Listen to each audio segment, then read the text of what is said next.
Do do do do do do do do do do do do.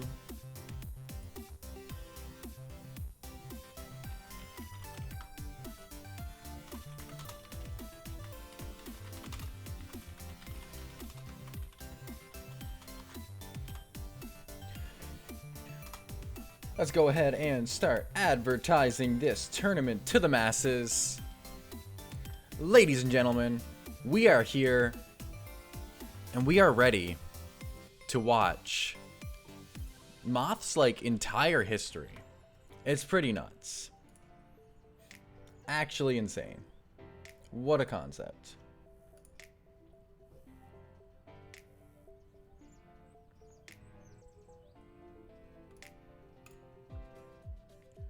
Let's go ahead and tweet out the stream, and then we'll get things going.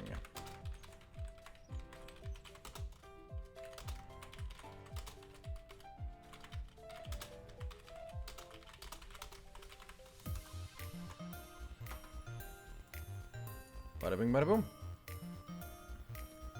How's it going, Injetti? Welcome to the stream and welcome to the Moth Invitational.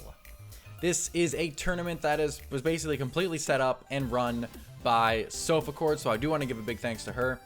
And we also have the most beautiful Moth Invitational logo, as you guys can see right above me there. Just made this today. It looks actually super fire, super cute. Taking advantage of that wonderful art done for my playmat that Konami said was bad because copyrighted characters. Not the point. We have the Moth Invitational. Oh, we are ready to go.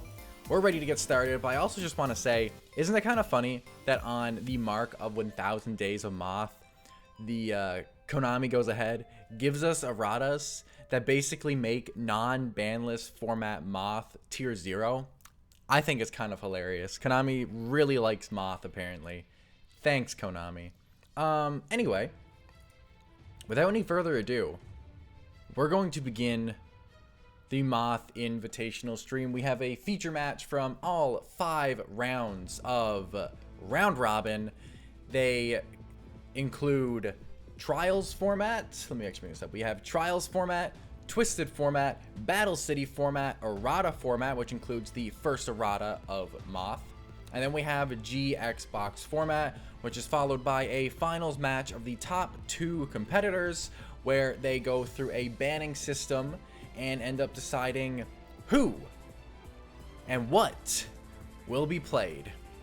So, for our very first feature match, we have JDG Blaze versus Dino Bones, who will later get replaced with Tensi, in Trials format. This is supposedly the most interesting match of the tournament of this format.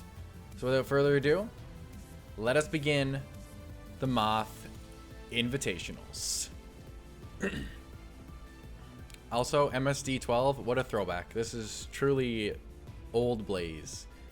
Blaze from back in the day. Let's go ahead and skip their banter in the chat here, because we're not here for banter, we're here for Moth. For some reason. The RPS, Dino Bones out here, showing that they are indeed the better player by winning the RPS. By the way, I hope the sound is all good for you guys. If it isn't, please let me know. But anyway, we have Weevil in the bottom, Weevil in the top. Who knows what they could be playing, but just a simple set one pass coming out here from Blaze to begin the Moth Invitational. By the way, I also like to see that Dino Bones is on 28 cards. That's always fun. And a T-set and pass. So if you guys do not know, Trials format was the very first format that Parasite and Cocoon were legal, and thus the good Moth deck was legal. This format entailed a tier 0 Moth format that included decks such as Warrior Moth and Gravekeeper Moth, and then pure Insect Stall Moth. So these are the presumptive decks that we should see in this round and in this feature match. Just waiting to get some actual cards revealed here. Blaze doing a nice Tetra step before setting a back row, complaining about his hand, and then sacking Gravekeeper's Recruiter for Gravekeeper's Oracle. More than likely going to trigger the pop sets effect, but we will see a Floodgate Trap Hole come down to answer that Oracle. But as we can obviously see, Blaze is on the Gravekeeper Moth variant. We'll still get the trigger here of the Gravekeeper's Recruiter, as it is a mandatory effect, so there's like no way he can't do it and just forget. Gonna grab another copy of Recruiter and gonna proceed to pass turn. Outing a Maneater Bug is decent. This does give Dino Bones the +1 from the shuffle back though. And a Floodgated Oracle is not anyone's favorite thing. Having a Floodgated monster just sucks. Floodgate Trap Hole is just not a fun card. Should not have been printed. Especially not as early as it was. But Dino Bones goes ahead and sets 2 cards. Nice little T set once again, before proceeding to pass the turn back to Blaze here. And I think we have a very long match on our hands, as neither player is being proactive at all, except for Blaze, who was immediately shut down from being proactive. Thank you, Dino Bones.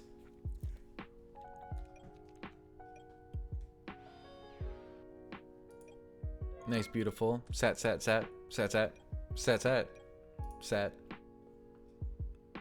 lots of sets.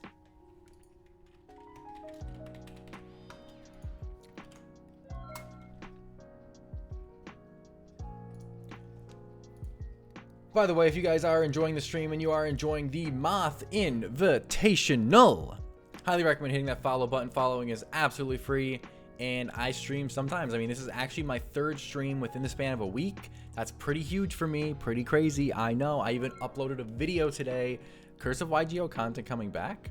By the way, if you guys are watching this on YouTube after the fact, hit the like button down below and go ahead and subscribe. It is greatly appreciated that you guys are hanging out for the Moth Invitational.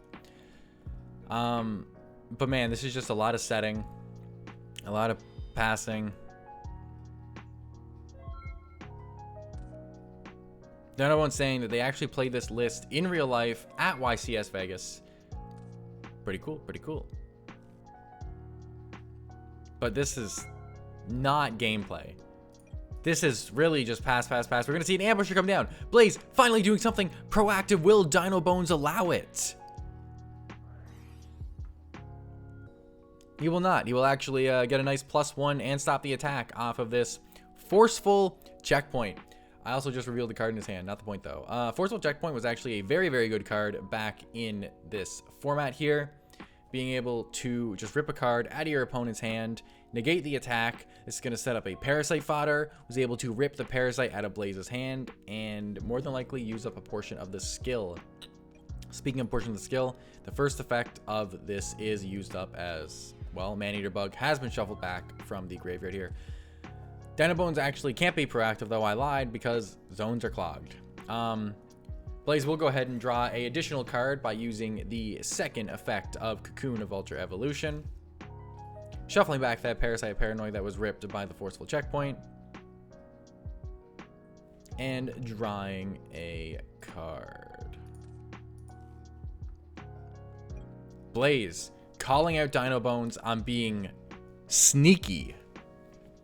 Crazy. Crazy. IRL players don't use tokens. Ah, see, this is your first mistake though, Blaze. On Dueling Book, Dino Bones doesn't play Dueling Book. Fool. But yeah, we're chilling. We're out here. Nothing too crazy happening as of yet. Like, actually nothing crazy at all. We've just been passing back and forth for the last few turns here. Blaze, just sack for an Oracle. Tribute for an Oracle. Just do it. Use all 3 effects of Oracle. Wipe out all of his monsters. Get the buff. Debuff them. Do it all. Just do it all, Blaze. Come on. Progress the game state. Looked away and now it's a full board. Yeah, this has been past turn the game. This truly is reminiscent of Trials format, and oh my, do I really not miss this format at all. Honestly, probably like just the worst Speed Duel format there ever was. Even worse than the current one. The current one's not great, but at least it wasn't Stall and Moth Tier 0 format. Oh my. Blaze complaining about stall decks. Understandable. Have a nice day. It's just been Floodgate Trap Hole, Forceful Checkpoint, Floodgate Trap Hole, Man-Eater Bug.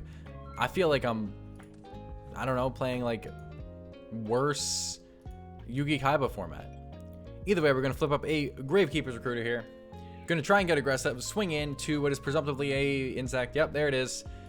So this is the insect stall variant that I mentioned to you guys that was prevalent during this format. We do not see Warrior Moth coming out here. We're seeing Gravekeeper Moth and the insect stall Moth. I like the Gravekeeper engine though. Yes, Gravekeeper Moth was very, very popular back during Trials. But Blaze has burned one Oracle that did get floodgated. It's actually this monster right here. And yeah, we're just seeing if Blaze can find a second Oracle or something. I don't know. I don't know what Blaze is playing. I don't know what's in the deck. We're just waiting to find out. Either way, stall was absolutely ridiculous during Trials format. And the fact that it was Moth stall just made it that much worse and that much more disgusting. We're going to press that next play button here as Blaze just proceeds to the battle phase, attacks the set. It is actually a recruiter. This is Gravekeeper Insect Moth. I see. Yes. Truly, truly a great game.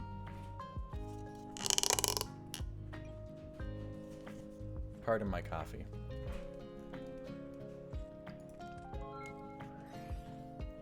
We're actually discarding for hand size and seeing Jar of Avarice flipped. For those of you who are new to Speed Duels, Jar of Avarice was also very prevalent as well. We had stall mirrors constantly.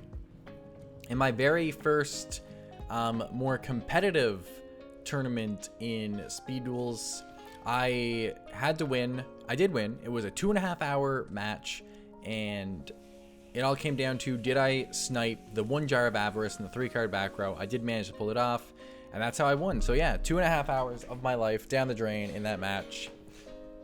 I am not pleased with it to this very day.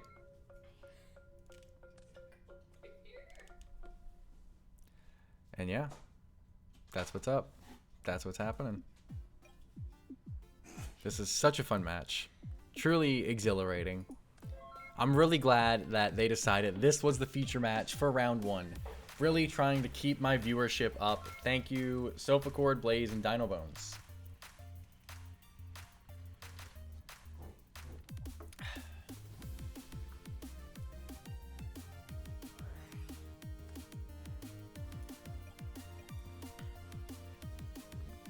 Oh, actually pitching Aerosol. This is a main decked Aerosol? Or wait, what happened here? Did Blaze activate it?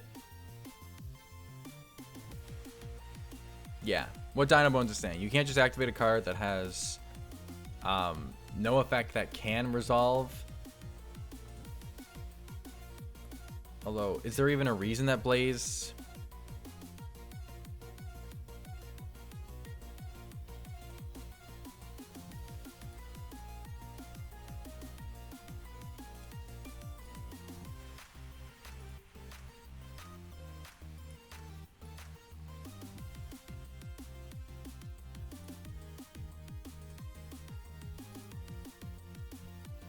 I won't tell Clown if you don't. Well, guys, I'm so sorry.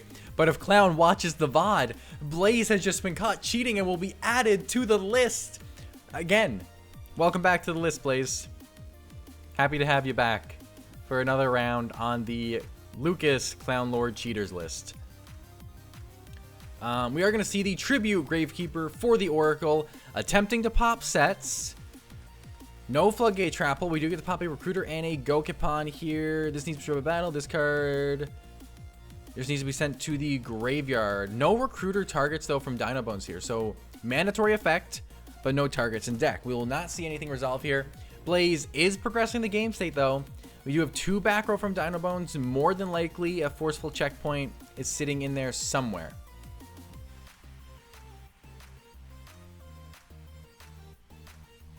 Blaze saying it looks like Mike/Marco's lists from back then. There's actually a spellbinding circle. We are never progressing the game state. Truly a blessed format. How did we survive Trials format? I still wonder. Welcome to the Moth Invitational, everybody. If you are enjoying the stream, hit that follow button. Following is absolutely free. I've streamed pretty often this week, 3 times out of the 7 days in the week. Let's go.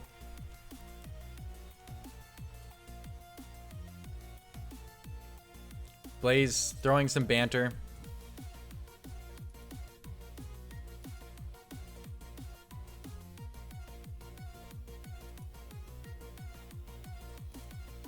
Okay. Come on. They're literally just talking. Alright. That's enough talking about the past. We're not living in the past here, except we are, because we're living in Trials format. And this is the card that made Insect Stall relevant. Insect Neglect. A continuous spell that says when your opponent's monster declares an attack, you can banish 1 insect monster from your graveyard and negate the attack. And with backer removal not being super prevalent or only being Dust Tornado to out this card, well, yeah, you can guess how it went. I honestly don't even remember who won this, but Dino Bones does take a Game 1 win against Blaze here, just stalling him out. Just sitting here, playing all the stall cards, and not letting Blaze do anything. Trials format. Thank you for trialing this game so much that it almost died. Anyway. By the way, Moth wasn't even summoned. I just want to say, guys, welcome to the Moth Invitational, where we do not summon Moth. Back to the game. T-set pass. Yup, T-set pass. Exhilarating stuff, exciting stuff. If you're Blaze, okay, nice Night Beam. Blaze siding in the back for removal, more than likely from the side here, to answer all these huge problematic cards that Dino Bones is running, like Floodgate Trapple, for example. Hopefully, we see Blaze be proactive, but we actually don't. He just also T-sets and passes after hitting the back row. Thank you, Blaze, for not progressing the game stage. Blaze will be tributing the Gravekeeper's Recruiter to summon the Gravekeeper's Oracle, popping the Danapon for no effect, and allowing him to get the Gravekeeper's Recruiter search here. You go neg 1, and you go neutral for the pop, and then you go +1 for the Recruiter. This is a nice +1 from Blaze here, and 2k damage into Dino Bones. There it is. That's half of Dino Bones' life points gone. Hopefully, the stall does not persist, and Gravekeeper Moth can keep the pressure going. And Dino Bones just admits defeat. We went from the longest possible game that literally lasted like 15 minutes to a 2-minute game where Blaze just summoned Oracle and won. Alright, Blaze, show us another open Oracle, open Recruiter, and win game. Hopefully just a T-set from Dino Bones. Show us the answer.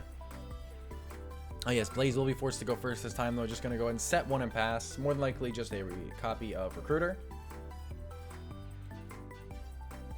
That one's going to set 1.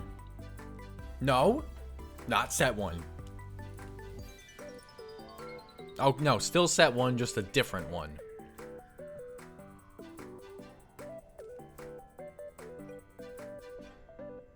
Blaze being a funny Blaze. Classic Blaze.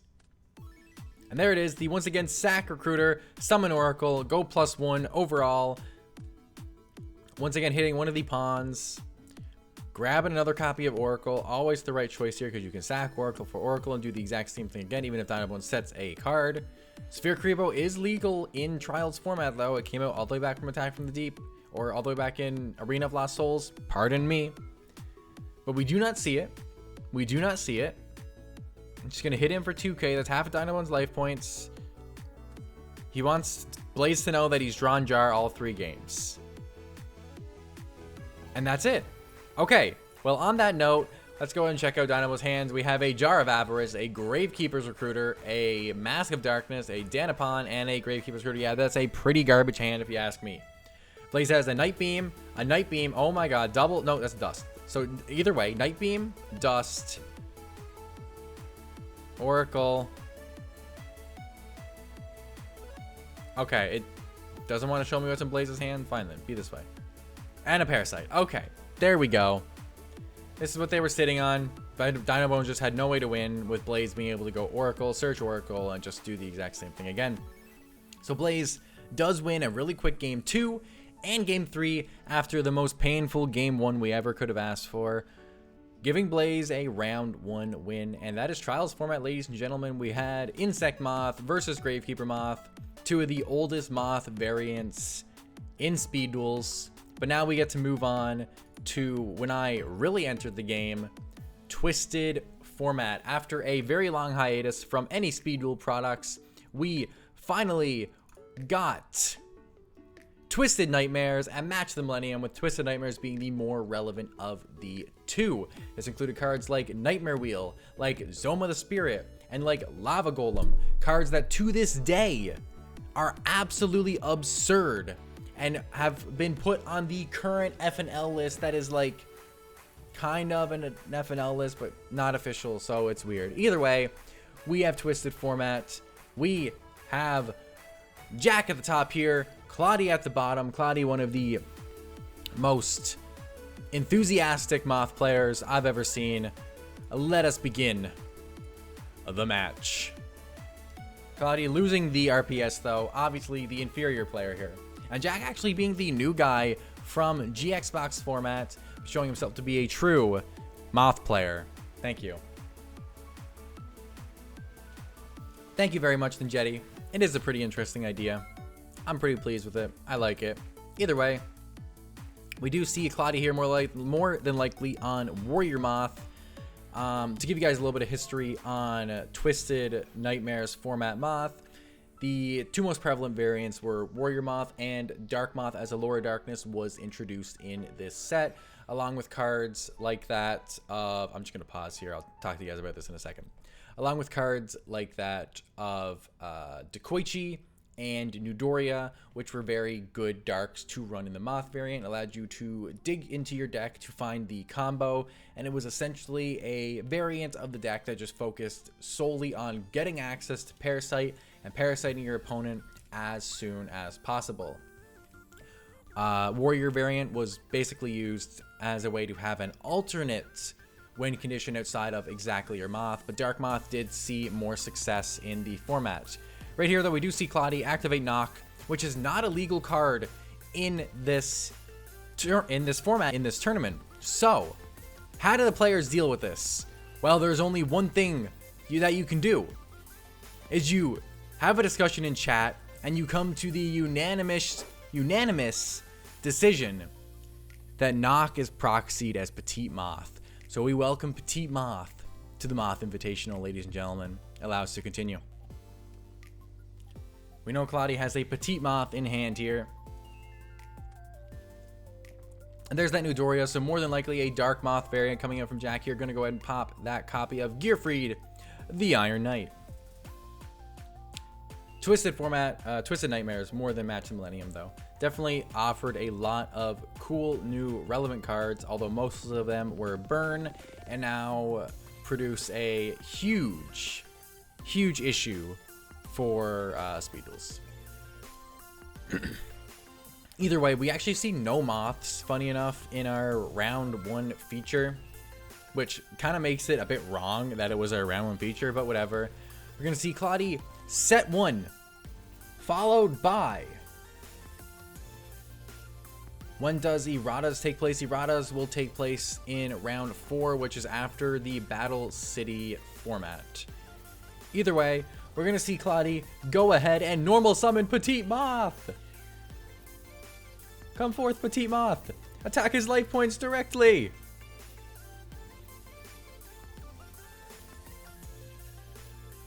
$100 damage. I feel like Petite Moth is stronger than that. Am I wrong? Hold up. Petite Moth, what's your attack? You're a 300 attack. Wow. Incorrectly playing with the proxy. Ban these players. Either way, we are going to see the Parasite Paranoid come out here. Going to go ahead and tribute the copy of Petite Moth on the following turn. You all obviously always end phase Parasite. so you have the ability to use its effect again, even though it's a once per turn effect. Gonna go and sack up the Petite Moth here, though, to summon the perfectly ultimate Great Moth. And this is our first showing of Moth in the Moth Invitational. Cool logo right above me. We're just gonna flash it because I like to still see the chat on stream. Either way, we have the first showing of the perfectly ultimate Great Moth, summoned by equipping a Parasite to a Petite Moth and stacking it off. That's pretty epic. I'm going to swing into a copy of Danapon here. Going to go and search for the Parasite, Paranoid. If Jeffrey's talking about the new Erratas that just came out, yes, they do come into effect today. But we're not worrying about Erratas. We're still in Twisted Nightmares format. Erratas didn't exist, and we're just sacking moths for moths, the way Speed Duels was intended to be played. Gonna go and use that shuffle back effect to draw an additional card here because it was not once per turn back in the day. Gonna go into the battle phase here. Did not use the additional normal summon, and here comes one of the new cards from Twisted Nightmares. We have Zoma the Spirit, one of the most infamous cards in all of Speed Duels, and there's the other new card, Nightmare Wheel. Yes, this was the alternate win condition of the Dark Moth variant, taking advantage of Nightmare Wheels and Zoma the Spirit to essentially burn your opponent to death. It was burn / Moth Turbo. Either way, we have Nightmare Wheel, we have Zoma the Spirit. We're gonna get aggressive here with the Zoma, except Master Claudia attempts to equip Parasite Paranoid to the Zoma so it cannot attack into his Moth. This will give him another turn to live. Gonna activate the Allure of Darkness. Maybe this is a Dark Moth variant here. We're gonna see him banish a copy of Sphere Kuriboh, followed by another copy of Allure of Darkness. This might just be a Dark Moth deck featuring Gearfried. Banish another copy of Sphere Kuriboh before setting and passing. This is definitely feeling like a Dark Moth deck. Another 500 damage here taken by Claudia before Jack just simply sets a back row and passes turn. Down comes Dust Tornado, though, going to hit the back row or hit the Zoma. Actually going to opt to hit the Nightmare Wheel here, trying to avoid that residual burn and hoping that the Parasite on the Zoma will indeed be enough. Both players have burned their entire skill effects here. Gonna activate a Night Beam, so had the Night Beam in hand, did not need to worry about the other back row. Gonna snipe out a Dust Tornado. Fair trade, but we do now know that Jack doesn't have the easy way to remove the Parasite. We'll actually be able to Offerings to the Doomed, pop the Zoma, trigger the Parasite, and summon a second copy of Moth. One of these will be stopped by the Sphere Kuriboh, but the second attack will connect. Now, if Jack was actually at the correct life points, he'd be down 200 more, and we'd be only at 200 life points, but 400, 200, hopefully it doesn't make a difference. The misplay with Petite Moth. Throwing. Going to normal summon Parasite Paranoid and pass. So more than likely what's going on here is Jack has another copy of Parasite Paranoid in hand, potentially 2 more copies, and he's going to equip 1 to each copy of Moth. Oh no, he has a 1 and a Sphere Kuriboh. This will still give Jack an additional turn to survive. If he draws something useful off of this Allure. Gonna banish an Eudoria. Depending on what that other card is, Jack might still be able to win or just even have an additional turn. Okay, I guess that card was nothing. That works too. So we seem to have the Dark Moth mirror match here, which is pretty standard for Twisted Nightmares format. Going into a little bit of history of the format and not just the Moth side of things. Although Moth was definitely the tier 1 deck, with Dark Moth outright being the best deck and then Warrior Moth probably being right behind it, we also had relevant decks like Gravekeeper Burn, Inner Conflict Monarchs, and that's more or less it. Spellproof kind of did some stuff. Now this is prior to Jinzo. This is not Jinzo format, this is Twisted format. So Jinzo was not legal during this time. Please keep that in mind. Either way, we're going to see a normal summon of Danapon here from Master Claudia, and just a nice pass turn. There's a T, no, oh my, a large T. Because, you know, you got it going up and then a big across. T set. Surely. Down comes the Allure of Darkness from Cloudy here, though. Gonna go ahead and draw 2 cards, banish a dark monster. Down goes the Newdoria before setting not 1, but 2 back row. And normal summoning another copy of Newdoria. Gonna swing into the presumptive Newdoria, and this Newdoria will pop the Danapon. And that's it. Pass turn.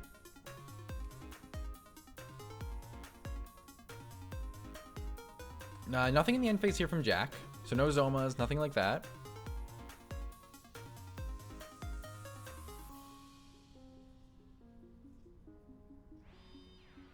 You're going to see a set and pass coming up from Jack here. I will say, though, game 1, we actually seen, what, 4 Moths? Which hopefully makes up for the complete and utter lack of Moths in the first match. But it really was reminiscent of what Trials format was. So we'll take it. We'll take it. Yeah. So the good thing about this format, even though Moth was still tier 1, was still easily the best deck, it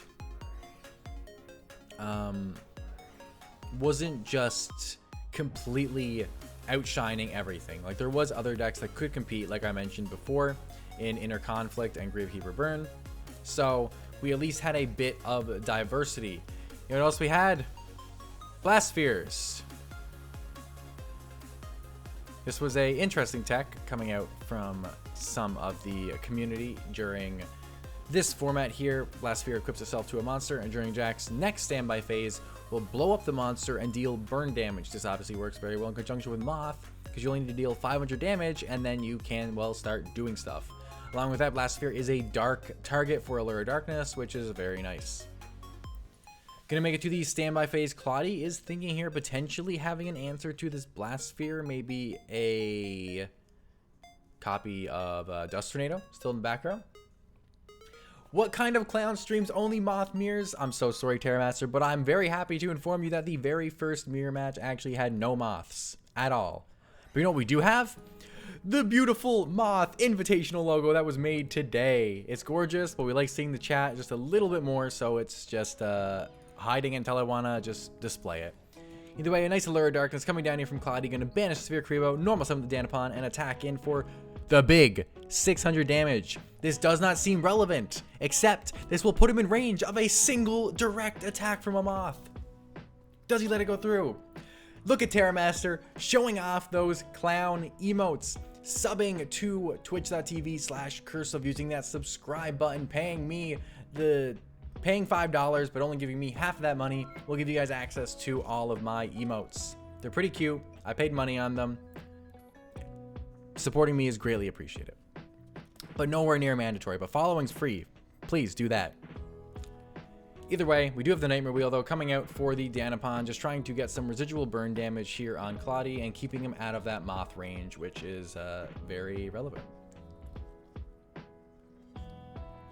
Testing is going to be very different, Terramaster, for sure, with the huge changes to the current format with brand new erratas. And as I mentioned, actually, I gotta talk about this real quickly here. We're gonna see a Parasite Paranoid come down here, equipping to Claudie's own Danapon. And I think we've seen Jack thinking, which means more than likely Jack has a copy of Parasite plus Moth in hand, because if Jack also opts to equip a Parasite, and if Master Claudie goes ahead and sacks it, as you can see, Jack will get a Moth from hand here, which is very relevant. Terra doesn't test, he doesn't even play. I love how this is the first time you've ever spoken in my Twitch chat, and the first thing you do is bully Terramaster. I love it. Great job. By the way, Claudie has all the answers here. This is ridiculous. Moth, Moth, Moth, and then offerings. Like Moth, Moth, and Moth. Triple Moth on board. The most Moths we've ever seen. But we do have a Sphere Kribo. This is not yet game. Jack surviving. See another turn. And getting an additional draw because Cocoon. And if he draws a Parasite, it actually puts him right back in the game, which is so nuts. So nuts. But yes, what I was trying to say is that it is pretty interesting that on the 1000 day of Moth anniversary, because as of today, Moth has been a tier 1 competitor for 1000 days. Konami goes ahead and gives us erratas that makes it that we probably have a tier 0 Moth format in non-banlist format, which is absurd. By the way, Jack goes ahead and flips the Zoma here, which is met by the offerings to do for Master Cloudy, but he has a second copy of Zoma. He is surviving. Unless Cloudy has another copy of offerings in hand, but he does not, and does not get a draw on the following turn. Jack is just going to go ahead and pass here, though. No draw coming up from Cloudy. What is the last card? Is it useful? It is not, but possibly. That's a Marshmallow. That does not look like a Marshmallow. But welcome, Marshmallow. Marshmallow Ruffian? Presumptively. Maybe. It's a trick? What's a trick? What's the trick? I don't get it. Yes, Konami handing out these bands. You love to see it. Gonna see an Allure of Darkness coming up from Jack here, though. Probably trying to dig for that copy of Parasite Paranoid. Somehow still hasn't found it. Somehow. No, the cooler one, not the ruffian kind. Ah, yes. Stay away from those ruffians. Ban the ruffians. Well, happy to have you in the stream, man. Welcome. Welcome. So Cloudy does go ahead and summon a copy of Gokupon here, attempting to run over the copy of Zoma the Spirit, and that actually will just be it. What is in Jack's hand? Okay, so Jack does have a copy of Parasite, but Jack hasn't burned the... Or did Jack burn the initial effect? No, there's no way Jack burned the initial effect. Why didn't Jack Parasite? By the way, Jack was on triple Moth. Am I missing something here?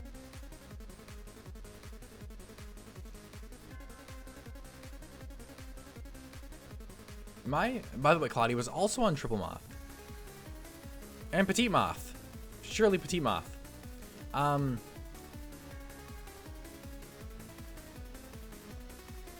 don't know. I'm lost.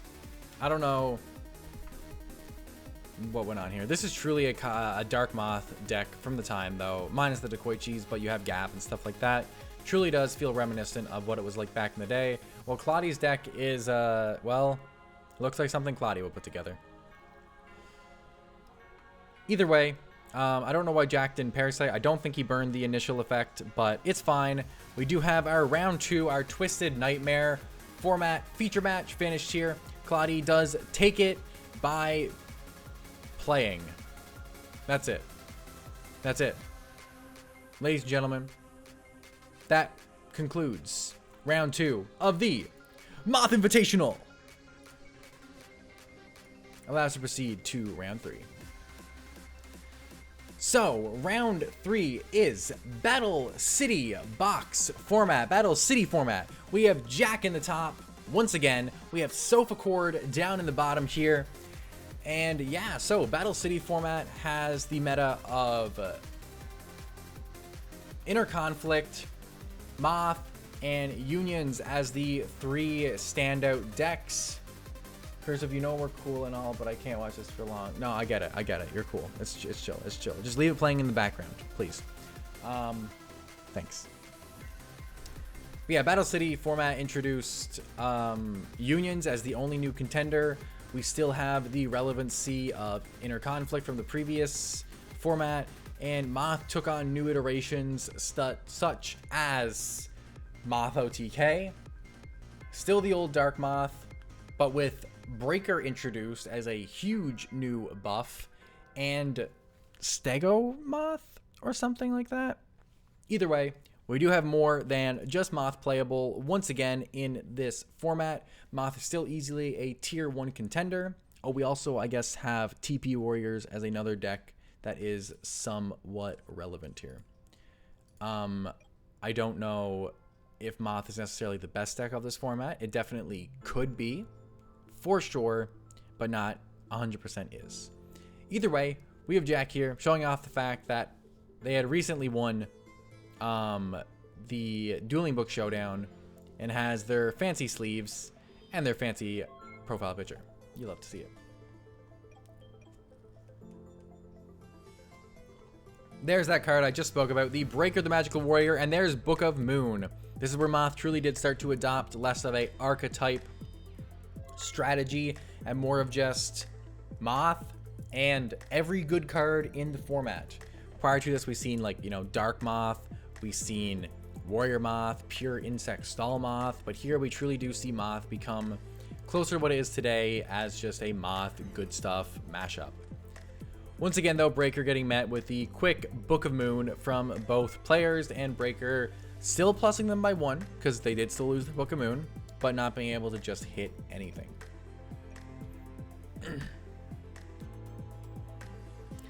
Down comes the Gearfried, the Iron Knight, and flip summon the Breaker. I'm going to go ahead and swing in here. Down goes the Breaker.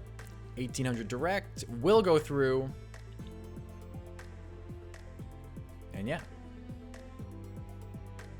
But yeah, so we're probably going to see most players at this point playing what is more or less considered to be the better variants of Moth, such as beatdown variants and just general good stuff. We'll see Breakers, Book of Moons, usually charging Gaias or Gearfrieds, and the Moth package, Zoma, and like Nightmare Wheel. This is like the most standard stuff you're going to see in essentially every single Moth deck.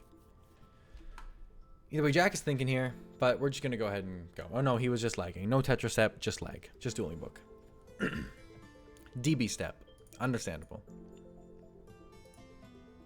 Sofa Chord left. Came back. We're all good. Jack gonna flip up the bluffed Night Beam. Gonna go ahead and hit one of Sophie's back row here. We're gonna see a Zoma the Spirit chained, so she can chain a Cosmic Cyclone, attempting to hit Jack's other back row, which is another copy of Night Beam. And Zoma is going to just get out on the board here. Interesting that Jack is opting for Night Beam here over the Cosmic Cyclone, potentially playing the OTK variant of Moth from this time. Because prior to the Errata, Moth could both normal summon and use their skill during the exact same turn. As you guys just seen, normal summon Breaker, pop the Zoma, equip Parasite, sack for Moth, and, well, do the Moth thing. There it is. So we're just going to scoop up here. This is what Jack's deck is intended to do. I am happy to see that we have two different variants, once again, of Moth, with the OTK variant versus the more beatdown, good stuff oriented variant here. Either way, we're going to proceed to the sideboard here. Go ahead and quickly clue up that siding and enter game 2 of round 3's feature match.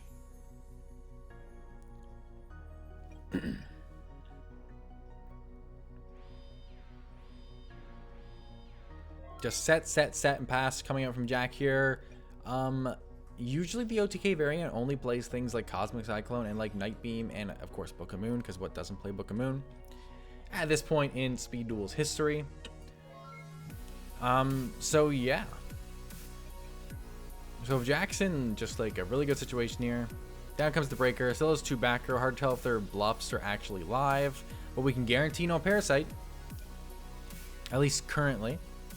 Gonna swing in here, get met with the Sphere Kribo. Sofacor potentially has a Parasite Paranoid in hand. Not gonna use it during the end phase.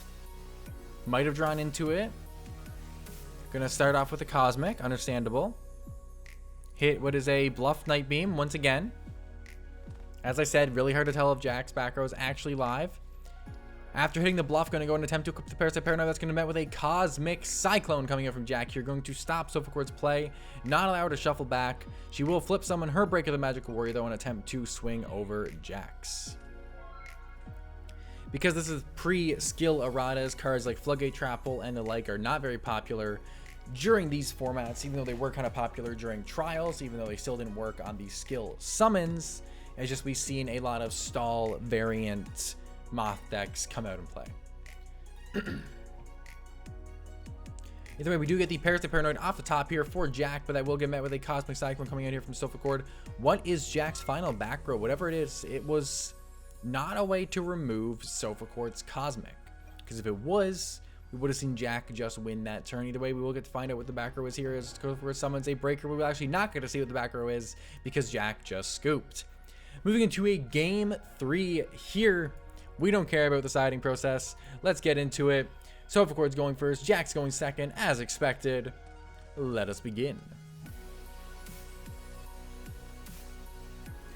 By the way, if you guys are enjoying the stream and you're not already following is absolutely free. It is greatly appreciated. If you're watching this on YouTube after the fact, go ahead and hit that subscribe button down below. Hit that like button. Thanks for sticking around. Thanks for watching Moth Slapfest. And yeah.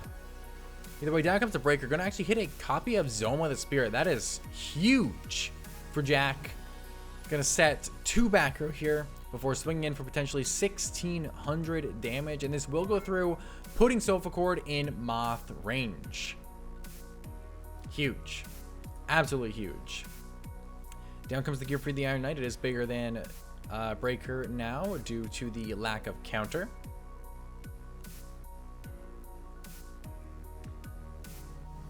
Jack is thinking, is going to take the 200 and allow Breaker to fall here. Sofa Cord definitely feels good summoning this because, well, Jack cannot equip a Parasite and sack it off. We do see Jack go and flip up the copy of Zoma the Spirit here, though. Going to normal summon a copy of Breaker the Magical Warrior. Going to use this effect to attempt to pop Sofa Cord's back row. Will chain the Cosmic Cyclone. Going to hit the Zoma the Spirit. Does Jack have a copy of Parasite plus Moth in hand to win the duel? And he does! Parasite Paranoid equipped to Gearfried. Special summon the Moth from hand due to Parasite Paranoid's special ability. Shuffle back in the Parasite Paranoid for the additional draw because this was legal back in the day. And, well, you just win unless Sofa Cord has Sphere Karibo. She does have the Sphere Karibo, though. This duel is not over yet, Kaiba. But does Sofa Cord have her own copy of Parasite? And if so, does Jack not have a way to deal with it? Well, she's going to start off with the Breaker the Magical Warrior here. Going to go and use Breaker's effect to pop the back row. Does a copy of Cosmic Cyclone. Does she have the Parasite for the follow-up? She does have the Parasite Paranoid for the follow-up after the Breaker. Absolutely huge. Will Sofa Cord manage to pick up the W during this? She does indeed. Jack scoops after the Breaker followed by Parasite. This was actually a genuinely interesting match. Funny enough. That does conclude round 3 and Battle City era for Moth and for Speed Duels. Post Battle City era, we entered Matt leaving the game and a new team at Konami taking over. What this new team decides to do is actually implement Erratas, which was the first sign that this game was not dead after over a year of Battle City format. Getting these Erratas primarily included the death of Inner Conflict and the first nerf of Cocoon of Ultra Evolution.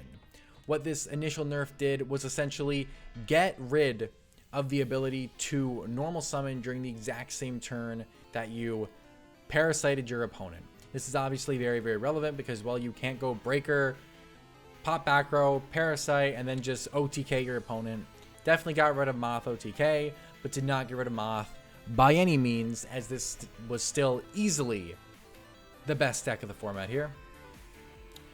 Yeah, let's go ahead and jump into our round 4 Errata format. I will definitely precursor you guys with this as a format that I did not play in out of all the formats that we will be watching today. And I know very little about this format because, well, I did not play during it. So I'm going to be watching. I will be commentating. I know how everything functions during the format, but I don't know the actual meta of the format super well. Either way, we do see the humble T-set pass coming out from Ron here, followed by a set 2 normal summon Gearfried the Iron Knight.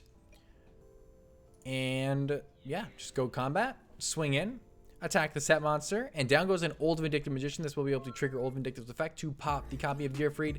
After that, flipping a Zoma in the end phase here to start getting in some big damage against Tensei. This format does not introduce any new cards, and it is just nerfing old cards.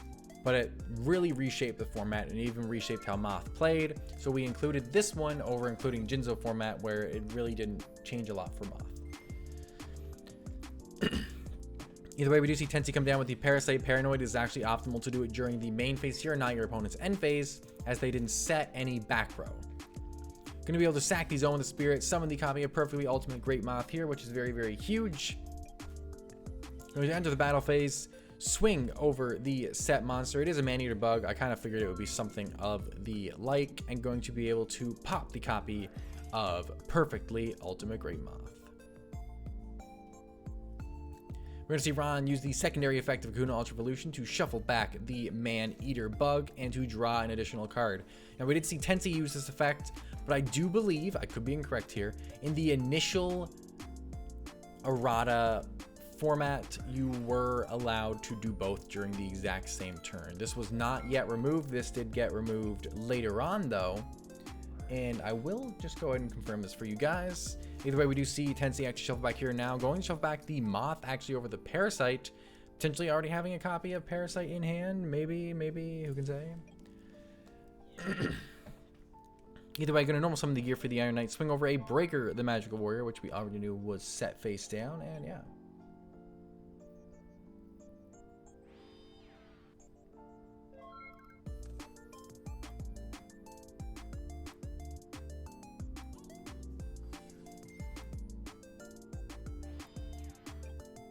If I just go ahead and pause here, it does seem...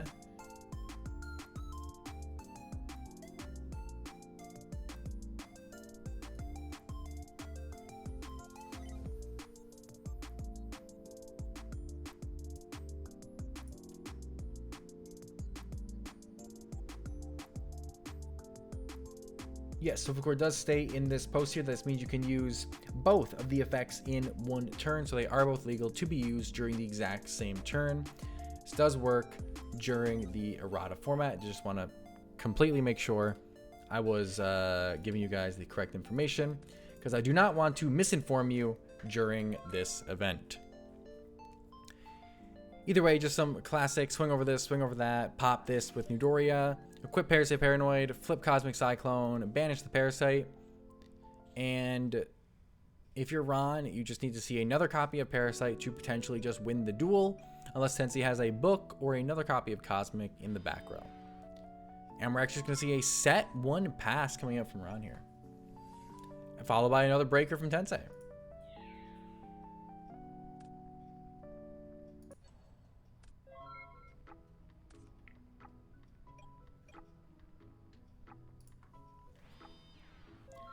Lots of Newdorias, lots of popping. This really does feel like a Ron list. Likes a lot of defensive monster cards. Helps play around things like Spellproof and the like. And can definitely drag out a Moth match until you do find what you're looking for. Because you just keep setting monsters. And they get rid of your opponent's monsters. In goes the Breaker. Another copy of Newdoria. Down goes the Breaker. And Tensei is just running out of monsters here. But does have 2 back row cards that are maybe live. Down comes the Breaker. Summon's fine. Breaker's effect will activate, targeting that set monster. It is a copy of Zoma the Spirit. Very big hit. Gonna go ahead and swing in for 1600 damage. Will be met by a Sphere Kuribo, so Tensei does not lose this turn. And possibly an end phase Zoma. Possibly.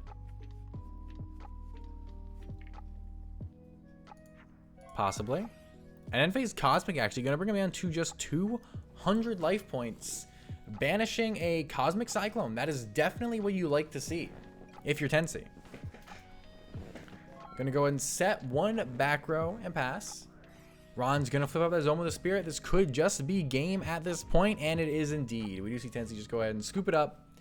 That's going to be it. Cannot contend with Zoma plus Breaker.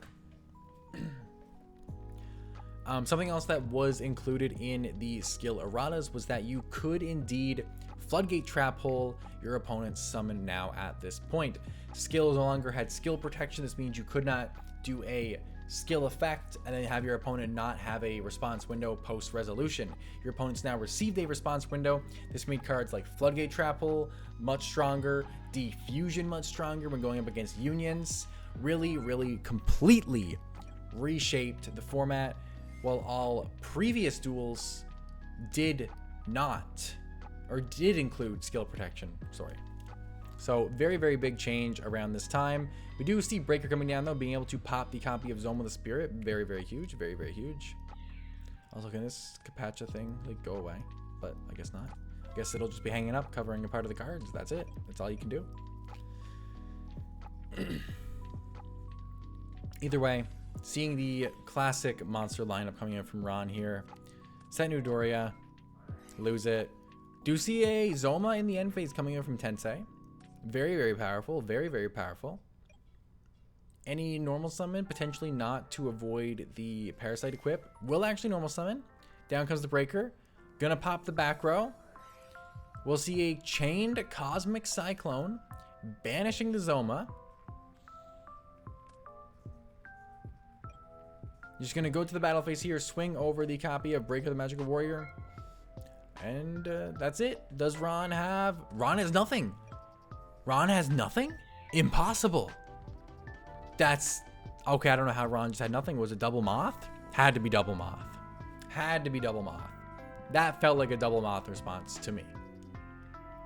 As a unprofessional Moth player, because I don't like touching the deck. I played it once and it was in Trials format. Yeah.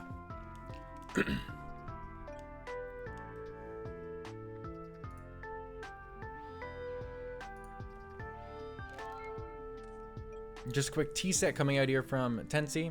Nothing special. The usual, followed by a normal summon of Midoriya. I guess you assume that this is what? Gearfried, I guess? Okay. Honestly, I think the set weirdly makes sense, right? Because Ron's monsters aren't very big. And you potentially put Ron in a position where he wants to attack, right? And Breaker without a counter doesn't get over this. And none of Ron's other normal summons get over this. So, funny enough, a really good play from Tensei here.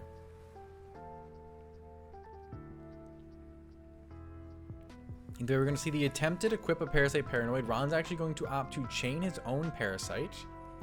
So that way, if Tensei does sack Ron's Newdoria, we should see Ron also summon from hand. Or, yes.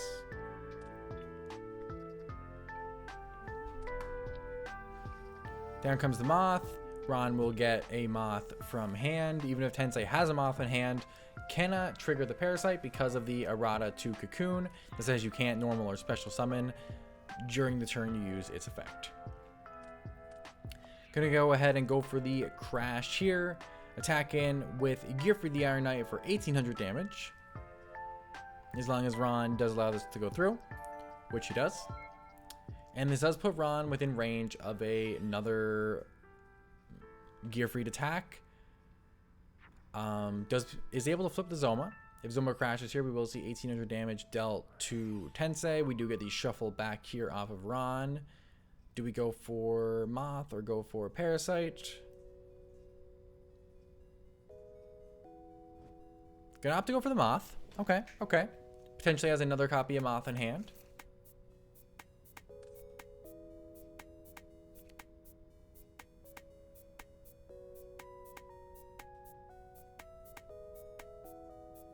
And down comes the Parasite, going to equip it to Gearfried, like I said, most likely. Has another copy of Moth in hand. Parasite will lose, will get popped. We will summon a Moth from hand here. And this can be a very, very huge turn. Going to attempt to swing over Gearfried. Will this go through? It does indeed go through, losing 1700 life points. Going to swing in directly for 1800 with the Zone of the Spirit.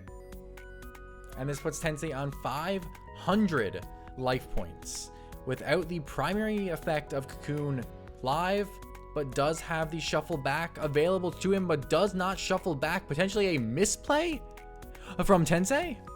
Nani? Nani? I would see Tensei throw by not getting the +1 off of his skill. No, we have a Zone of the Spirit. Does Ron have a Cosmic Cyclone or anything like in the back row? It does not seem like it.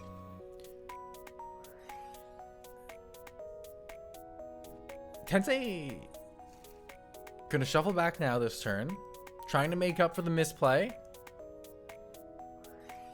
Going to activate Knock on the set.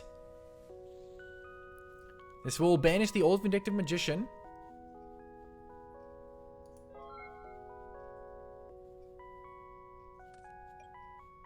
Okay. We're not getting aggressive. Going to normal summon the breaker. That is actually huge. Does Tensei not have a Book of Moon or anything to stop this breaker? Down goes the Zoma. Does Tensei have another additional copy of Zoma? That's it. What did you have? A Waking. What? Tensei's remaining cards were Sphere Kribo, Gear for the Iron Knight, Waking the Dragon, and Nobleman of Crossout. Definitely not doing much in the current situation. We do see Ron pick up the win in Errata format here. Once again, we did see some of these players get confused and not shuffle back during the exact same turn as the effect was used, although it is legal during the time. But yeah, beautiful showing. Another copy of Zoma in the back right here from Ron. Ron definitely had a very, very strong setup this game. But moving past Errata format, we move into the current format, but also not the current format because we actually just got some more Erratas as of today, which I already posted a video about. Like I said, if you're watching this on YouTube after the fact, the video will be linked in the cards right now for you guys to go check it out. But either way, we're moving into what is the current. I'm actually going to refresh. I want this Capacho to go away. Please. This is the current format that the current Winnabox is taking place in, where we have the Speed Duel Academy box live. This is GX box format. What Moth looks like during this format is essentially one version. There is not a bunch of versions. There is one version. Oh, well, we're showing both. Hold up. This one version includes Moth with all the good stuff. We have 2 Moths, 3 Parasites, then we have triple Breaker, triple Warrior Lady, triple Book of Moon, 2 to 1 Cosmic, or 1 to 2 Cosmics, I should say, and then usually like Maneater Bug, Walla D, some good cards like that. Very, very standard. Either way, we have Renzo in the top here, the actually most recent Winnabox champion. We have Blaze down on the bottom, coming back for another feature match after round 1. And what's important about this match is that whoever wins will make the finals. Big match. We have $35 on the line here, or at least 15. If you're in second place, you get 15. If you're in first, you get third. But whoever loses here has no chance of topping whatsoever. Very, very relevant match. Let's see how it goes. Gonna normal summon a copy of Breaker himself, swing over Renzo's Breaker, and just go and pass turn. Down comes the Parasite during the end phase here to equip to Blaze's copy of Breaker. Gonna chain the Cosmic, or sorry, on resolution, activate the Cosmic Cyclone. Gonna banish Renzo's Parasite. No shuffle back effect, which is relevant. Renzo's just gonna go ahead and set one and pass. And Blaze is going to go and flip a Zoma in the end phase here. Blaze has a very, very nice board built at this point in the game.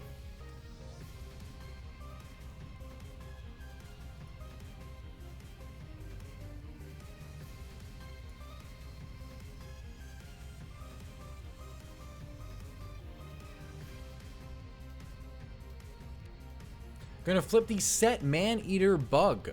I'm going to pop Renzo's Old Vindictive Magician. This is 19 plus 18 plus 450. This should be lethal damage. And yeah, Blaze wins game 1 off of Maneater Bug, Breaker, Zoma, just all the good stuff that's available in the format. No Moth summon. Blaze, you really have a tendency to just not summon Moth. Thank you for not playing Moth in the Moth Invitational. Thank you. Thank you. Thank you.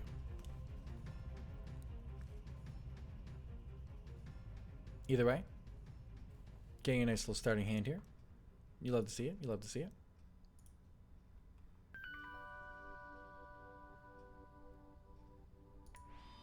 I'm gonna go and set, and pass.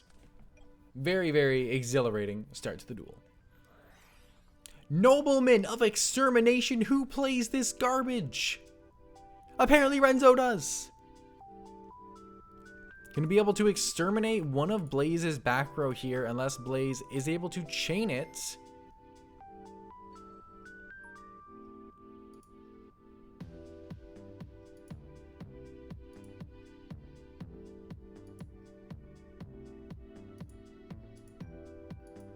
Blaze cannot type. They're doing some really weird little dance here.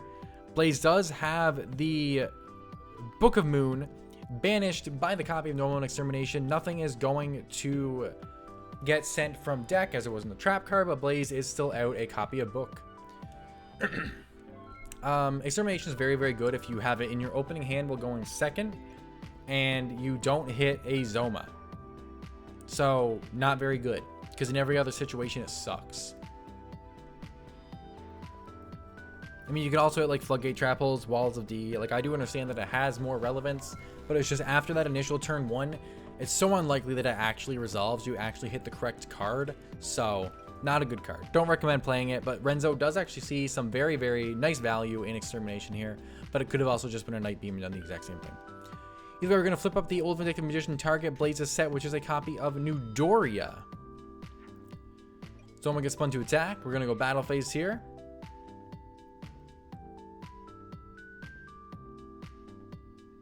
Blaze thinking on the attack. Newdoria will get destroyed. Its effect will trigger, popping the Zoma the Spirit, and 450 damage will come in to Blaze directly here, not putting him within Moth range, which is very relevant. Down comes the Parasite in the end phase here. No effect from Renzo during the end phase. Anything in draw, we will see a Book of Moon come out in the draw phase here, which will pop the Parasite. Did Blaze top deck a Moth to be able to trigger Parasite and summon from hand. Blaze said they call me a god with Moth for a reason. He did indeed top deck the Moth. Insane! Still able to trigger the secondary effect of Kuna Ultra Evolution, as the no summon effect is only, or no summon restriction is only part of the first effect. We'll see Blaze shuffle back that Parasite Paranoid to draw an additional card. And essentially, Renzo's Book of Moon didn't really do anything except for set the Vindictive, which, don't get me wrong, is very relevant. But Blaze is actually going to lock down the copy of Old Vindictive with Nightmare Wheel, dealing 500 damage on each of Blaze's standby phases and just keeping that Vindictive stuck. Nightmare Wheel cannot be turned off by Book of Moon or anything of the like. Now this Book of Moon will still get used on the copy of Breaker the Magical Warrior, but Blaze can honestly just sit here and just slowly watch Renzo whittle away. Even Zoma does not win the duel because Blaze has 50 life points over Zoma crashing the Moth. Now we do see Renzo go ahead and flip up or activate the Parasite Paranoid from hand, obviously top decking it here. Going to target Blaze's Moth and potentially get things rolling for himself.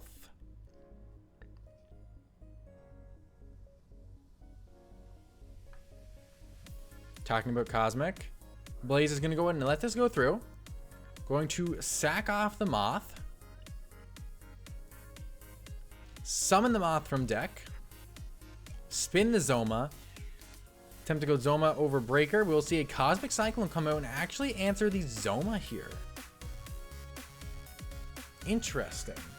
So Blaze opting, instead of answering the Parasite, to answer the Zoma, which does end up making sense because if Blaze does Cosmic the Parasite, Zoma crashing in the Moth will just end the duel here. Renzo actually put Blaze in a situation where he could not Cosmic Renzo's Parasite. Very, very big play. Very, very smart play.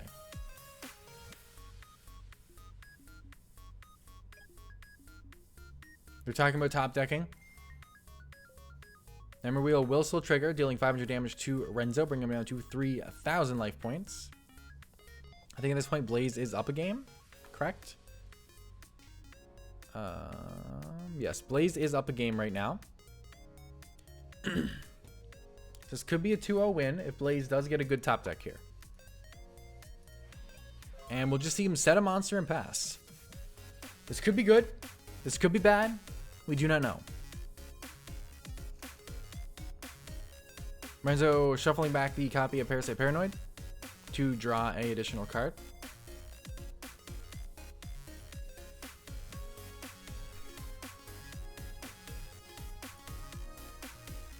Now, once again, we have another player joining Lucas's Book of Cheaters. Today, Renzo gets another listing inside Clown's book. Congratulations. A viewing deck. We're going to go ahead and draw. Draws us to a copy of Allure of Darkness here, allowing him to draw 2 more cards, banishing a breaker. We've seen 3 additional cards this turn. Apparently, none of them were what we wanted to see. Except for maybe the breaker, honestly. Funny enough. Breaker would have just won the duel. But that's okay. We had to banish the breaker. Either way, Nightmare Wheel. Keeping everything in check. Renzo will flip a Zoma in the end phase here.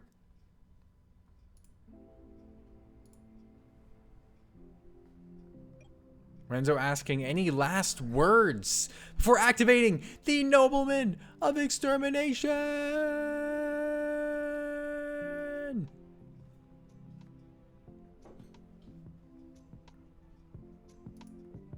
Let me just...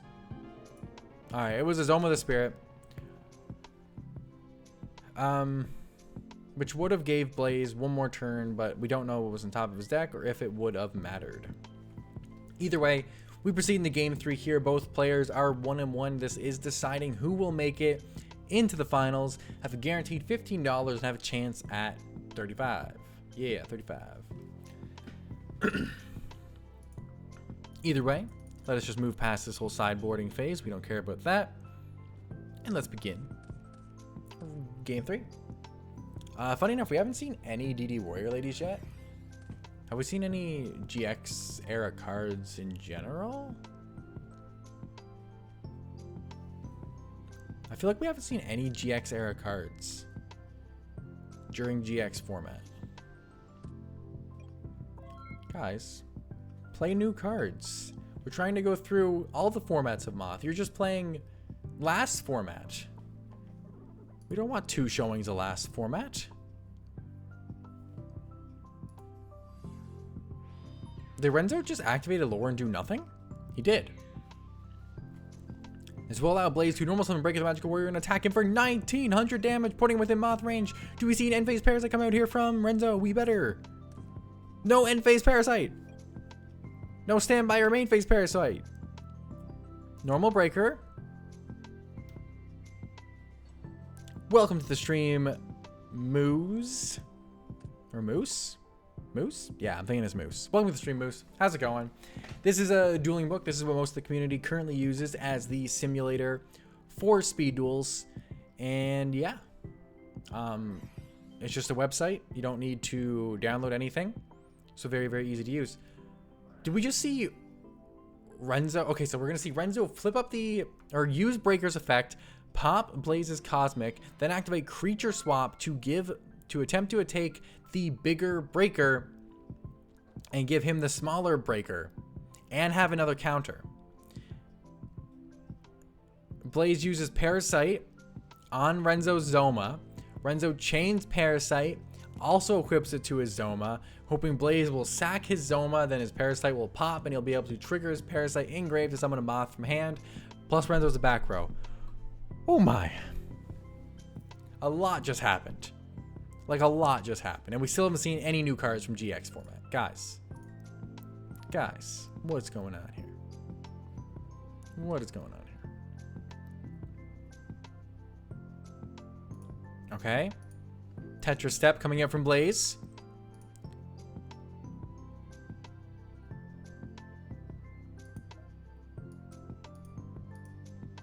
Think Phase, Tetra Step.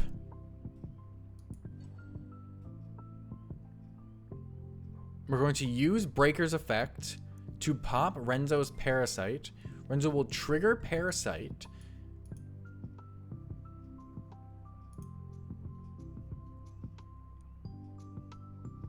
Wait.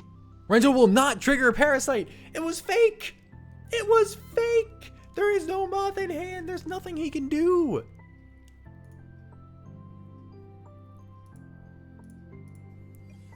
Blaze is going to normal summon another copy of Breaker. Going to... Will you blame your luck if it's Wall of D? No, Blaze is going to hit the Zoma the Spirit here. Going to proceed to the battle phase. Swing over Zoma with a Breaker. Take 1600 damage. And then hit him for lethal damage.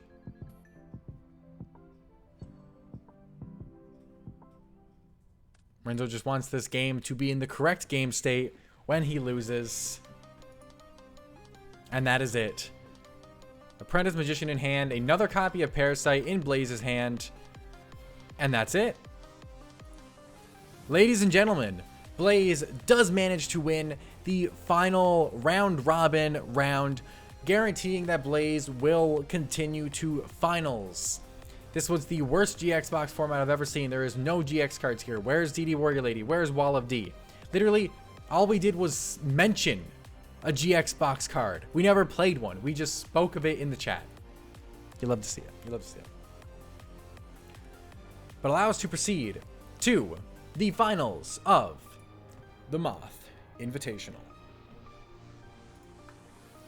If you guys are currently watching the stream and you're not already following is absolutely free. Highly recommend hitting that follow button. And if you're watching this on YouTube after the fact, subscribe, hit that like button.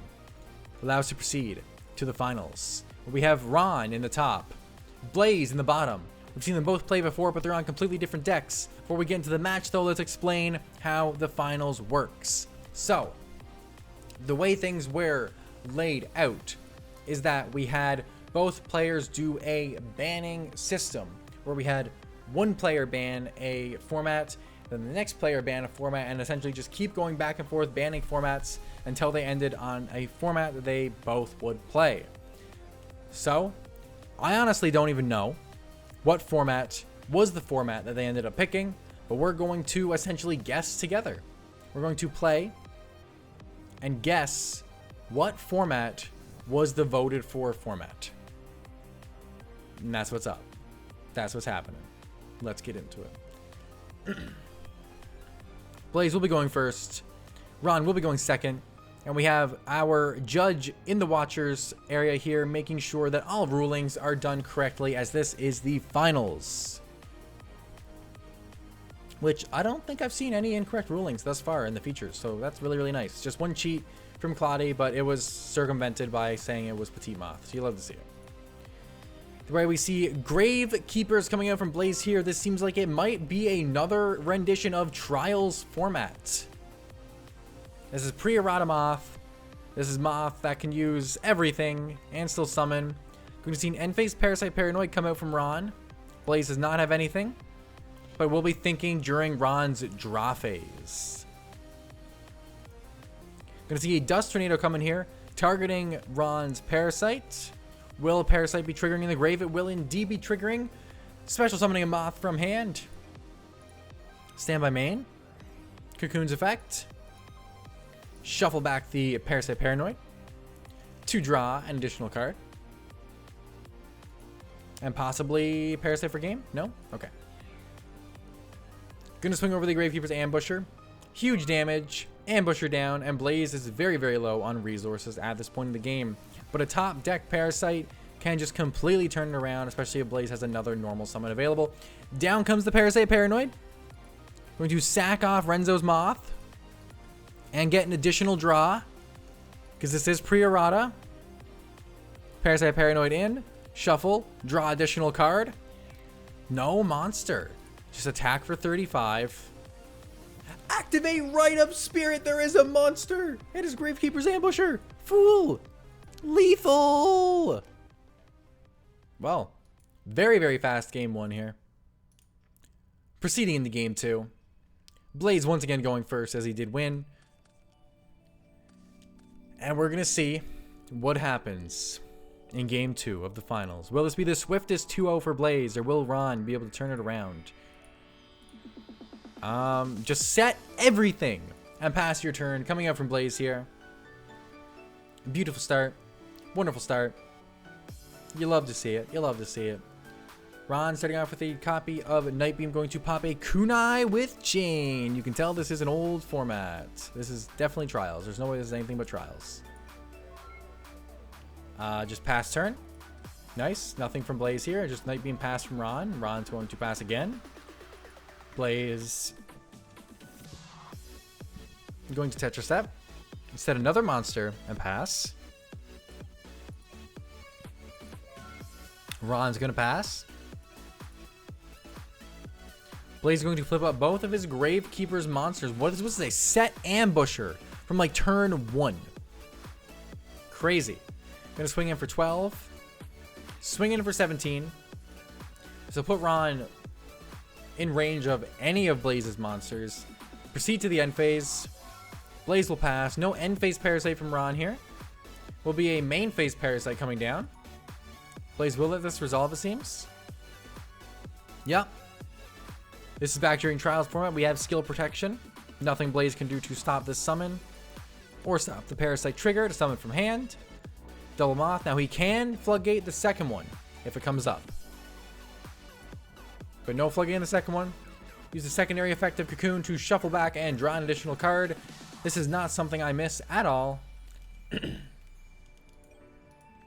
Enter the battle phase. Swing over the Recruiter for 2,300 damage. Recruiter's effect will trigger, allowing him to search for the copy of Oracle. Swing in for 35. This will come out with a Sphere Karibo. And we more than likely have a Rite of Spirit in the back row. There it is, the Rite of Spirit. This will allow Blaze to bring back the Recruiter before sacking the Recruiter for Oracle, triggering Oracle to do minus 2k to both Moth. This is to their attack and to their defense. Right here. And then triggering the Gravekeeper's Recruiter to search for either another Oracle or another copy of Recruiter. And there's the Oracle. This now makes Blaze's Oracle bigger than both copies of Moth. We're going to see Parasite Paranoid equip, allowing Blaze to... Okay, this does let Blaze sack off Ron's Moth. Ron's Parasite will trigger, allowing him to special summon another Moth from hand. Blaze does get another Moth from deck. Does still have the shuffle back effect of his skill to draw an additional card. Ron has burned through 3 copies of Moth at this point, and all of his skill. We don't know what's in Ron's hand, but we can assume it's not very useful. We're going to see Blaze actually attack into the old Moth here. That will come out with a Sphere Karibo. We'll then see Blaze attempt to go Oracle over the old Moth, dealing 500 damage. And Ron currently has the bigger Moth because Blaze's is in defense, and Moth can also swing over Oracle here. But Blaze does have an additional Oracle. This is the thing here. Blaze has an additional Oracle to debuff Ron's Moth, which means he has additional plays outside of this. So if Ron doesn't swing over Oracle, Blaze guaranteed sacks for another Oracle and makes Ron's Moth a weenie. But if he does swing over Oracle, then Blaze can shift Moth to attack and crash and probably have an additional summon on the following turn to go for game. So no matter what occurs here, Blaze is in a very commanding situation. We'll see the Night Beam come down, popping the Dust Tornado in Blaze's back row. She's going to go to the battle phase here. I'm going to opt to swing over the copy of Gravekeeper's Oracle.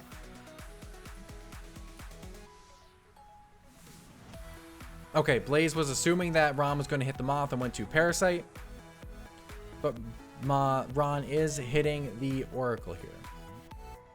So with this information that we have, we know Blaze has an Oracle in hand, and we know Blaze has a Parasite in hand, which neither one gets him a lethal turn on the following turn. We'll lose the Oracle, lose 1,500 damage. Depending on what Blaze top decks here, he can possibly win the duel. But you might want to play it safe, knowing that Ron's on things like Sphere Karibo and the like. Going to shift to attack. Going to set a back row. You probably need a monster here to guarantee that you live, as we know Ron's on Night Beams. So a third Night Beam can possibly just end the duel. Blaze will just shift to attack, though, and actually just opt to pass. Have we seen any normal summons from Ron up till this point? I don't believe so.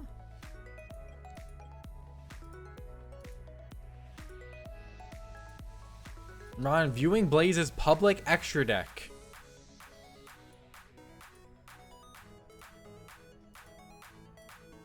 Blaze saying, surely I have Waking in my back row, which did come out in Trials. So, it is possible. We'll see Ron actually just set here. Spin his Moth to defense. Okay. Ron spinning his Moth to defense must mean he's very scared of that Oracle coming down and this being a Rite of Spirit, which it is.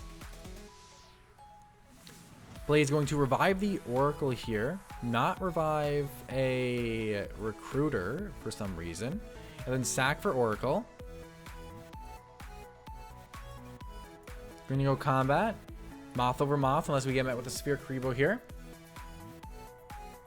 So if Ron actually does have a copy of Sphere Karibo and can stop this Moth attack, or a Parasite in hand, that works as well. Either of those cards can stop this Moth attack on his Moth, and then on the following turn, Ron can actually go Moth over Blaze's Oracle and actually win the finals.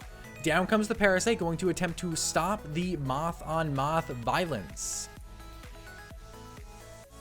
Oh no, yes, the minus 2000, 2000. I forgot about that. Oracle is a good card. My apologies. It is not just a 2000 vanilla. So we do get to swing over the Moth. We know Ron has no Moth to summon from hand off of the Parasite. And, okay, yeah. No, I actually don't know how Blaze loses. Ron needs to be playing like Maneater Bug right now. Exactly. And have two of them. And hope Blaze does not have an additional Oracle. Getting a bit of lag.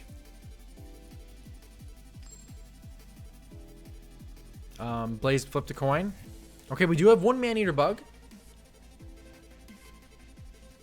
So Maneater Bug obviously here going to target down the copy of Gravekeeper's Oracle, because Parasite Paranoid is currently stopping Blaze from being able to attack Maneater Bug with his Moth. I'm just going to pass. So Ron is completely banking on the fact that Blaze does not have another aggressive play.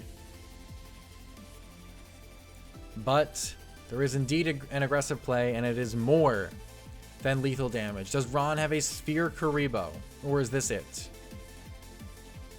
Has another Parasite Paranoid. Okay. Ron is out here living, and this puts Blaze in a situation where he has a 1200 attack weenie on the board. Now this is Ron's final copy of Parasite, so there's no more Parasites to worry about. Ron can draw a monster to win this duel and win $35 USD. Does he draw a usable monster? Find out next time. What is going on? What is going on?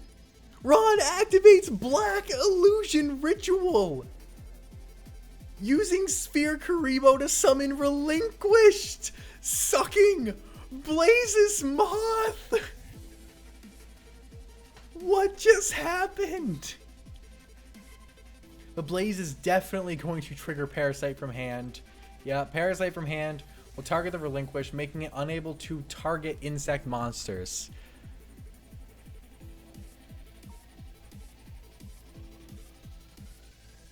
But it also makes Relinquish an insect monster, funny enough, so Blaze cannot attack Relinquished. Ron will spin Maneater Bug to defense position. Blaze will proceed to the main phase here. Normal summon an additional copy of Gravekeeper's Recruiter and attack him with the illegal Recruiter. Yeah, okay. It didn't matter. Yeah, so what an absurd finals. This was such an absurd finals here. So obviously this Recruiter attacking in here was illegal, but Blaze had the freed up one that could attack in and could go for game here. Wow.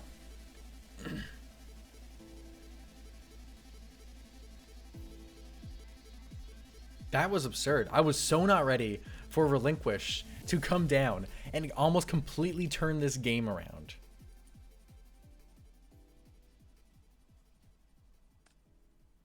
We see Parasite Paranoid, though, actually showing just how strong it is in a vacuum and not even just summoning Moth. Just being able to protect your insect monsters from these kind of effects is absolutely absurd, and these kind of attacks. We essentially took the game so many turns into the future because Blaze and Ron had access to these Parasite Paranoids, these additional ones in hand. Either way, I'm actually so glad this finals happened. This was such a very, very cool finals and such a very, very cool way to end off our 1000 days of Moth. Huge congrats to Blaze for winning the Moth Invitational. And congrats to Ron for getting second place. And a huge thank you to everyone that came out and participated in the event. Could not be possible without you 8 players that kept playing this garbage for as long as you did. So I want to give a big shout out and a big thank you to Sofacord, Tetra, Renzo, Tensei, Jack, Blaze, and Claudie. Did I name 8 people? I hope so. As well as Tensei, who ended up replacing Dino Bones after round 1. These are the 8 players that are historically some of the best players in the game, but also playing Moth at super high competitive levels. And yeah, obviously this was not possible if they didn't take the time to come out and play Moth. Hopefully our current ban list comes into official effect soon and we do not enter another tier 0 Moth format. But with all that said, thank you guys so much for watching. If you're watching this on YouTube after the fact, one more time, hit that like button, hit that subscribe button, stick around as Curse of Yugioh has much more content coming your way. If you're watching this on Twitch, hit follow, hit subscribe if you want to help support me and pay me money. It's greatly appreciated, but very far from necessary. Anyway, that's a wrap, ladies and gentlemen. I'll catch y'all later. Peace.